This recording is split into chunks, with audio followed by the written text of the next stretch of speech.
नमस्कार, आप देख रहे हैं मातृभूमि। मैं आपके साथ शोभना यादव। मातृभूमि की शुरुआत सबसे बड़ी खबर के साथ, और ये बड़ी खबर पड़ोसी देश पाकिस्तान से, जहां सुप्रीम कोर्ट पर सबकी निगाहें लगी हुई हैं। थोड़ी देर में सुप्रीम कोर्ट का फैसला आने वाला है। इस बीच बड़ी खबर यह है कि सुप्रीम कोर्ट का कहना है कि डिप्टी स्पीकर फैसला नहीं दे सकता है। संसद भंग करने का फैसला सिर्फ स्पीकर के द्वारा ही दिया जा सकता है। ये सुप्रीम कोर्ट की बड़ी टिप्पणी। जिस तरीके से डिप्टी स्पीकर ने जो अविश्वास प्रस्ताव था उसको खारिज कर दिया था, उसको लेकर सुप्रीम कोर्ट की ये बड़ी टिप्पणी। उधर इमरान खान कह रहे हैं कि ये विपक्ष की बड़ी साजिश है, विदेशी ताकतों का हाथ है, और इधर सुप्रीम कोर्ट में ये पूरा मामला चल रहा है, इस पर सुनवाई चल रही है।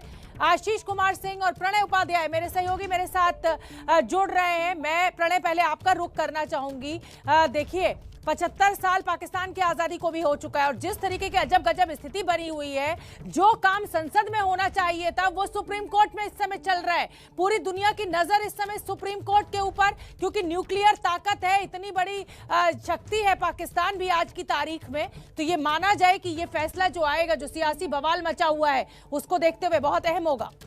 बिल्कुल शोभना, बहुत महत्वपूर्ण होगा, क्योंकि पाकिस्तान की सियासत में इस समय जबरदस्त उथल पुथल चल रही है। और सबसे बड़ा सवाल यही है कि बीते 75 सालों में पाकिस्तान जिसकी डेमोक्रेसी बनाने की कोशिशें अभी तक चल रही हैं, वो एक बार फिर लड़खड़ाती नजर आ रही है। एक बार फिर उसकी बैसाखियां गिर गई हैं, और पाकिस्तान की कॉन्स्टिट्यूशन है या नहीं है, यह सुप्रीम कोर्ट को तय करना है कि कोई कॉन्स्टिट्यूशनल वैलिडिटी नाम की चीज है या नहीं है। क्योंकि जिस तरीके से अब से 24 घंटे पहले जो नजारा पाकिस्तान की नेशनल असेंबली में नजर आया, उससे तो कम से कम ऐसा लगता है कि वहां पर एक बनाना रिपब्लिक सी स्थिति है। क्योंकि जिस तरीके से एक इंटरप्रिटेशन निकालने की कोशिश की गई, एक साजिश की चिट्ठी लहराई गई, उस साजिश की चिट्ठी के बाद पूरी पाकिस्तान की जो सियासत है वो अपसाइड डाउन नजर आ रही है, और विपक्ष अलग हंगामा कर रहा है, सरकार अलग हंगामा कर रही है, मामला पूरा कोर्ट में खड़ा हुआ है।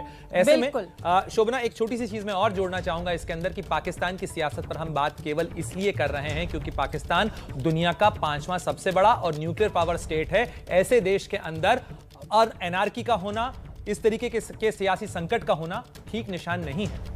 बिल्कुल, और खास तौर पर भारत की चिंता इसलिए और ज्यादा बढ़ जाती है क्योंकि अगर ये जो न्यूक्लियर वेपन से इस तरीके का सियासी बवाल मचा हुआ है, आतंकवादियों का वहां पर जमावड़ा है, दिक्कत हो सकती है आने वाले समय में। हमारे साथ आशीष कुमार सिंह जुड़ रहे हैं। आशीष, सुप्रीम कोर्ट ने बड़ी टिप्पणी की और उनका कहना है कि डिप्टी स्पीकर इस तरीके का प्रस्ताव खारिज नहीं कर सकता है। क्या मायने निकाले जाएं? इमरान खान की मुश्किलें बढ़ सकती है जो अभी तक विन विन सिचुएशन में दिखाई दे रहे हैं। बिल्कुल, जिस तरह से मुस्कुरा रहे थे शोभना, लग रहा था कि चीजें उनके फेवर में जा रही हैं, लेकिन मुझे लगता है कि उनके लिए अच्छी खबर नहीं है। एग्जैक्ट लाइन जो बोला है, deputy speaker acted on authority which is not to his use, यानी अगर वो ये प्ली लेना चाहें कि उन्होंने स्पीकर के जो फैसला था उसको सिर्फ रीड आउट किया था, तो वो भी आर्गुमेंट को बाई करने के मूड में सुप्रीम कोर्ट नहीं है। और मुझे लगता है कि ये इंडिकेट यही करता है कि फैसला इमरान खान के खिलाफ भी जा सकता है। तो मुझे लगता है बिल्कुल कि उनके लिए अच्छी खबर नहीं। और जिस तरह से मुस्कुरा करके वो फोटो एक के बाद एक ट्वीट कर रहे थे, कहीं ऐसा ना हो कि लेने की देनी पड़ जाए और उनके लिए दोबारा से असेंबली में जाकर मैं 10 सेकंड के लिए आपको रोक रही हूं। इस समय एक बड़ी खबर आ रही है और वो बड़ी खबर अपने दर्शकों को देना जरूरी है। सुप्रीम कोर्ट को कल सुबह 12 बजे तक के लिए स्थगित किया गया है। सुप्रीम कोर्ट में अब ये जो बड़ी सुनवाई सरकार को लेकर, अविश्वास प्रस्ताव को लेकर चल रही थी, वो अब कल होगी, यानी कल दोपहर 12 बजे तक सुप्रीम कोर्ट के इस फैसले को, पाकिस्तान का ये जो समय है 12 बजे, सुप्रीम कोर्ट में इस मामले पर एक बार फिर सुनवाई शुरू होगी। आशीष, कल तक टल गया ये पूरा मामला? जी हाँ, बिल्कुल टल गया है। देखिए, ये तो विजडम ऑफ सुप्रीम कोर्ट, उस पर कमेंट हम क्या करें, लेकिन आज उम्मीद थी, आज चीफ जस्टिस की तरफ से ये कहा गया था कि आज ही इस पर फैसला दे देंगे। जरूर बैकडोर कुछ ना कुछ, हम जानते हैं डीप स्टेट कितना अहम रोल प्ले करता है पाकिस्तान में, लेकिन इसके पहले, एडजर्न करने के पहले ये कहना कि डिप्टी स्पीकर की जो भूमिका थी वो well with in his constitutional right नहीं थी, मुझे लगता है कहीं ना कहीं सरकार के खिलाफ ये फैसला जा सकता है। उम्मीद थी कि आज ही फैसला आएगा, लेकिन जैसा मैंने आपको कहा शोभना, ऐसा लगता है कि इसके पीछे और डीप स्टेट जो इनके प्लेयर्स हैं, चाहे वो पाकिस्तानी आर्मी हो या आईएसआई हो, कुछ ना कुछ लेन देन चल रही होगी। देखना होगा हमें किस तरह का फैसला आता है। सभी को उम्मीद थी कि आज डिसीजन आ जाए, कल से आज पे टाला, आज से कल पे टाला, लेकिन फिर से मैं दोहरा दूं कि इंडिकेशंस यही मिल रहे हैं कि फैसला संभव है कि इमरान खान के खिलाफ जा सकता है। बिल्कुल ठीक है। जाहिद इब्राहिम, पूर्व एडिशनल अटॉर्नी जनरल पाकिस्तान से हमारे साथ जुड़ रहे हैं। मेरे सहयोगी हमजा अमीर भी इस्लामाबाद में मौजूद है, उनका भी मैं रुख करूंगी। आपसे मैं जानना चाहती हूँ इब्राहिम साहब की अभी जो स्थिति इस समय पाकिस्तान में बनी हुई है, सुप्रीम कोर्ट ये कह रहा है कि भाई डिप्टी स्पीकर को तो ये ताकत ही नहीं है, ये पावर ही नहीं है। सुनवाई जो है वो कल तक 12 बजे तक के लिए टाल दी गई है। कैसे समझें इस पूरी स्थिति को हम? देखें, ये इस वक्त एक कॉन्स्टिट्यूशनल क्राइसिस है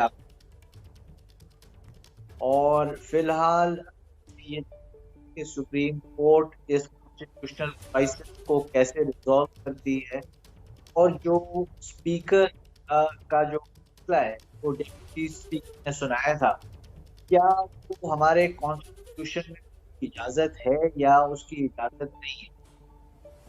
पाकिस्तान में ज्यादातर और कॉन्स्टिट्यूशनल एक्सपर्ट हैं, उनकी राय यही है कि स्पीकर के पास ऐसी कोई गुंजाइश नहीं थी कि वो जो रेजोल्यूशन पेश किया गया रिजेक्ट कर दे और जो वोटिंग की पार्लियामेंटेरियंस जिस पे वोट करना था उसकी इजाजत ना दे।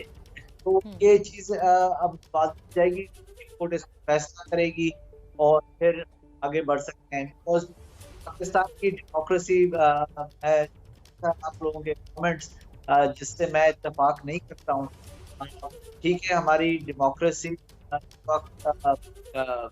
एक नेसेंट स्टेज पे है, हमारे एक्सपीरियंसेस आपसे कुछ मुख्तलिफ हुए हैं, बट अभी उसी इंस्टीट्यूशन जाहिद इब्राहिम साहब, इसीलिए मैंने कहा ना कि 75 साल आपकी आज़ादी को भी हो चुके हैं और ऐसे में आपके यहाँ कोई भी जो प्रधानमंत्री है या राष्ट्रपति अपना टर्म ही पूरा नहीं कर पाता है और एक बार फिर यही देखने को मिल रहा है, इसलिए मैंने ये टिप्पणी की थी। और मुझे अब हमजा अमीर, मेरे सहयोगी दिखने लगे इस्लामाबाद से। हमजा अमीर, सुप्रीम कोर्ट कह रहा है कि भाई डिप्टी स्पीकर को तो संसद भंग करने की ताकत ही नहीं है, पावर ही नहीं है। ऐसे में क्या लग रहा है इमरान खान के लिए मुश्किलें कल आने वाले फैसले में बढ़ सकती हैं? आपके सूत्र क्या कह रहे हैं? देखिए, सुप्रीम कोर्ट ने ये नहीं कहा कि डिप्टी स्पीकर को जो है वो उसके पास पावर्स नहीं है। उन्होंने ये कहा है कि रूलिंग जो है वो स्पीकर नेशनल असेंबली दे सकते हैं। और डिप्टी स्पीकर ने भी जब ये रूलिंग दी तो उन्होंने जो पेपर रीड आउट किया उसके आखिर में speaker national assembly Asad Qaiser का नाम था, यानी कि उन्होंने उनकी प्रोसीडिंग्स को रीड आउट किया। तो सुप्रीम कोर्ट ये नहीं कह रहा, वो कह रहे हैं कि स्पीकर की डिस्क्रेशन है। साथ ही जो है वो उन्होंने ये भी कहा है कि इस मामले के ऊपर रूलिंग देने से पहले बहस होनी चाहिए थी। शाह महमूद कुरैशी को आप सुन रहे हैं, बड़े जो बॉडी लैंग्वेज और जिस तरीके से वो हंस रहे हैं, ऐसा लग रहा है कि कोई खतरा है ही नहीं, कोई दिक्कत है ही नहीं। लेकिन सुप्रीम कोर्ट ने आज बड़ी टिप्पणी की है और पाकिस्तान सुप्रीम कोर्ट का ये कहना है कि जो डिप्टी स्पीकर है उनको ये पावर नहीं है, ये स्पीकर ही संसद भंग कर सकते हैं। हमजा अमीर हमारे सहयोगी बने हुए हैं इस्लामाबाद से। हमजा, आप उससे रुख करेंगे हम उनका और उनसे जानेंगे कि अब आगे क्या, और आगे आपको दिखाएंगे कि